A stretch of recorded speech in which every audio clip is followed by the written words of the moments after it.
So let's look at some of those stories and others in more detail. We start today with the front page of the Israel Times because, of course, it is leading on the weekend's shooting at a synagogue in Pittsburgh.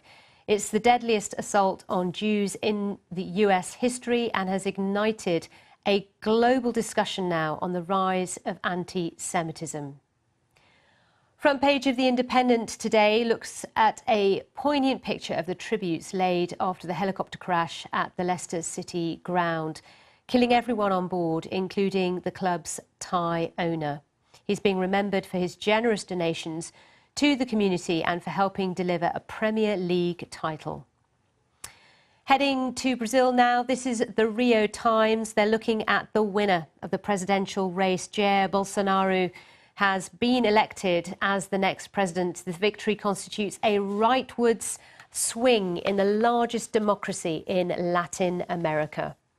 However, things are not so good for Angela Merkel in Germany. Deutsche Welle has more on the large drop in support for her coalition in regional elections there. The results have cast doubt over the future governance of the country and Merkel's political future, it says. And then in the Financial Times, could micro-expression technology predict your intentions? Chinese banks have started using it on customers in an effort to flag potential fraud cases. Sounds like a scene from Minority Report, doesn't it? We've got Oliver Cornock back as promised, Editor-in-Chief of Oxford Business Group. So let's get stuck in. Ollie, if we start with the Israel Times, looking at what happened in Pittsburgh, and it talks about one survivor's story, the horror that those people experienced. Absolutely. The majority of the victims of this heinous crime were elderly as well, which is very telling. But step back, Sally, and, the theme again of another mass shooting in America, the gun story back there, that narrative, but also anti-Semitism, the rise of hate crime. In 2017, there was a 57% rise in anti-Semitic attacks. According to FBI, over 50% of anti-religious hate crime in the US was against the Jewish population. What's fueling this is going to be raising some really serious questions because, of course, in the post-Holocaust era, the Jewish community always saw America, we understood, as being very much a safe haven, this great melting pot of cultures, liberal. This will not only be alarming, I suspect, Jewish people, but people of other faiths and all faith or no faith. I think this is very interesting. No great surprise that this is the Israel Times are running on this, but this will be something that will be fueling the debate. And some people pointing towards, of course, President Trump, who in some ways has incited some hateful speech. He's fairly, loose in his tweets, for example. I think this is very pointed. It's very poignant and a very dark day for Jews in America. Yeah, very dark day for Jews in America. But as you say, it's began this sort of debate about the rise of anti-Semitism globally in recent years, and why that may be, and the difficulties in the region as well, and Israel in some ways being more polarised, and yet the relationship between Benjamin Netanyahu and President Trump being pretty strong.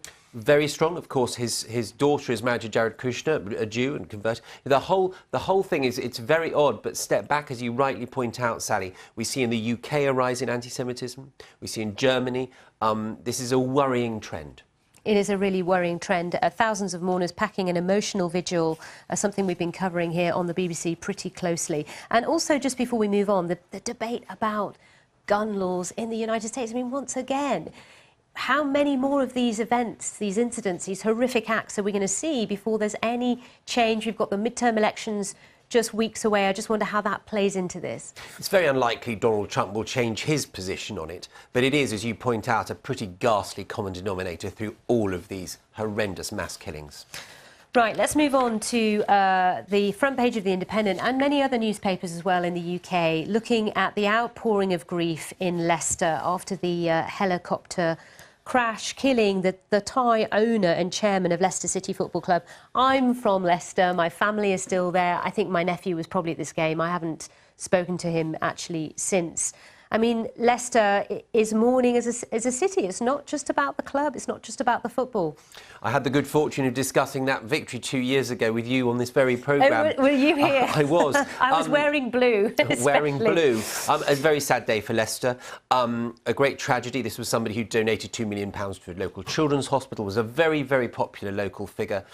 One of a number of course, foreign owners of Premiership teams, big sort of trophy assets in the UK from overseas. It was interesting, of course, that at home he wasn't quite so well loved and supported, having made a fortune out of duty-free, which was slightly questionable if one pays tax. Lived in a fairly gilded, exclusive area of Thai society. And a very secretive life, as our correspondent Jonathan Head was saying earlier, which is really, really interesting because obviously here in the UK and in Leicester itself, he was someone who was known to be seen, someone who was known to engage with the public, with the fans. That was very much his sort of personality. And again, this is quite a common theme, though, Sally, isn't it, of foreign owners of teams building their charisma, their character up in the UK, becoming a sort of global name here. Same with newspaper titles. Yeah, absolutely. So that's very much across many newspapers, as I say, here in the UK, and a big story here in the UK. Rio Times, Jair Bolsonaro wins the presidential race. No surprise at all that he's got the job, but this is another country that has opted for change. It's an interesting scenario unfolding in, Latin America's biggest economy. I think it's, as you point out, an interesting one. It adds to that list of these sort of ideologues from Duterte in the Philippines, Erdogan in Turkey, dare I say it, Trump. This is yet another one. But step back, as I always try to do, and this seems to me to point towards people being disillusioned with the status quo. And of course, in Latin America, it's often been left-wing or military junta. There's very little in between. This is right-wing. This is quite a racist, homophobic platform. This will be sending alarm bells around to liberals around the world. But what's interesting about this is, as you say, it's ringing alarm bells in the same way that Duterte did and the election of Trump did to a degree. But actually, the people of Brazil felt, although they may not like the individual, they wanted change. That's what he stood for. Having had, 13 years of far left politics where they saw Dilma Rousseff impeached, they've seen Lula in prison, he's behind bars. I mean, he was going to run for this, wasn't he? But this again is exactly the same. This is disillusionment. There are people quoted in this article as saying, I didn't know who to vote for. I didn't want to vote for anyone, but I had to vote for this person because it was change. So, I mean, women, black voters, gay voters all voted for him, despite, as you say, some of what he said in the past, which is very anti-women, anti-black, anti-gay, and yet they may not like him as an individual, but they want to see things change in Brazil. And I think all politicians around the world, especially in very established parties, which we're going to come to in our next story when we talk about Merkel, but all of these established figures will have to be questioning what they can do to re-engage with their voters. This is the basis of this problem, and people disillusioned also with austerity and economic failure. Well, let's look at Deutsche Welle now, because, as you say, we're talking about Angela Merkel's future. They say that the Chancellor's Conservatives eke out a win in the Hesse election. This does not bode well for her so soon after the Bavarian election.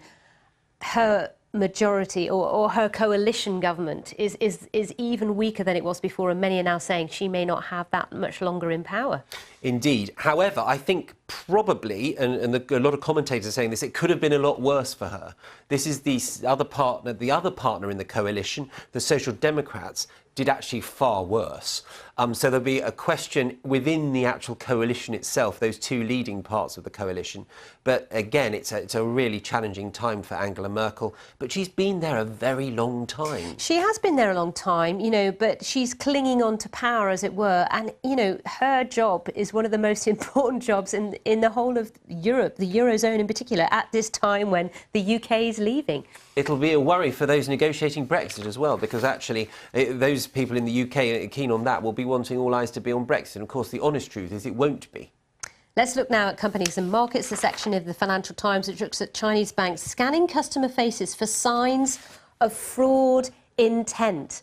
I have to say, when I read that headline, I was a little bit worried. I thought, what on earth is going on here? There's an ethical element here, isn't there? It sort of feels as though it's one of these artificial intelligence, AI, challenging us, a disruptive technology. However, the developer of this, the company that's quoted in this story, says that it's reduced credit loss by 60%. There'll be bankers around the world rubbing their hands. So how does it reduce the loss? It looks at someone, it measures their face, what that tells them in terms of data, and then says, no, they can't have a bank account, no, they can't be a customer of this bank. It's almost like a lie detector. It detects the fast movement of eyes, you know, the swivel of the eyes, the hand movement. I think it seems to me to be a bit like a lie detector. But like lots of these things, this is a big headline. Perhaps in 10 years' time, this will just be absolutely normal. Who knows? Watch this space. Oliver, thank you so much for being on the briefing with us today. Really interesting. Thank you too for your company.